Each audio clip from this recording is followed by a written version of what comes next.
Have you a little yeast man in your home? If not, why not? All citizens are urged at once to provide their homes with one or more yeast men. These peculiar creatures are very harmless, and the Department of Chemical Research assures us that they make a very fair quality of bread. They come in all sizes. When little, your children can play with them as dolls. When full size, they can reduce the high cost of living.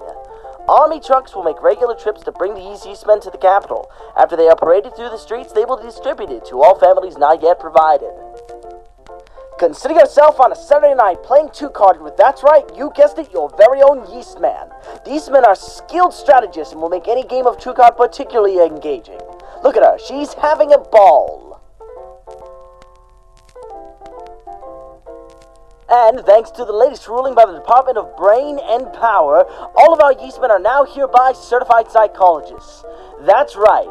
Talk to your yeast men about all your troubles, whether they be boys, girls, or the war. And unlike that sorry lot of humanity, you need not fret that yeast man will ever grow tired of hearing about your worries. After all, they don't even have ears. Just be sure to thank him with a goodnight kiss.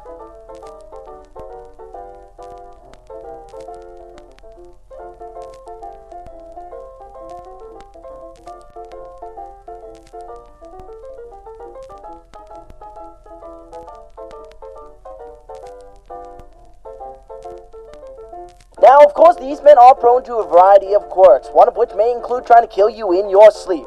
However, do not fret, and remember the 2 golden rules of owning a yeast man. Train yourself to be a light sleeper and make sure to pick up an anti-satanic necklace. It is best advised to simply wear that necklace anytime you go to sleep. The yeast man will surely subside once he sees that you are wearing the necklace and cannot get to your soul.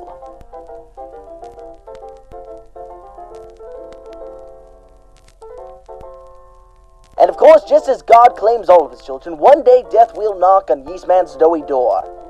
And while the lifespan of a yeast man may vary sometime between 3 weeks to 10 years, make sure to make him before that day comes. And certainly make sure to strap him down in case of attempted escape.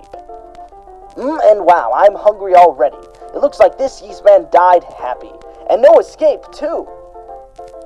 As you can see, when baking the yeast man, his natural blood and giblets become quite apparent. If you are permitted to have children, make sure to share them with your children. It'll be an excellent source of protein for them.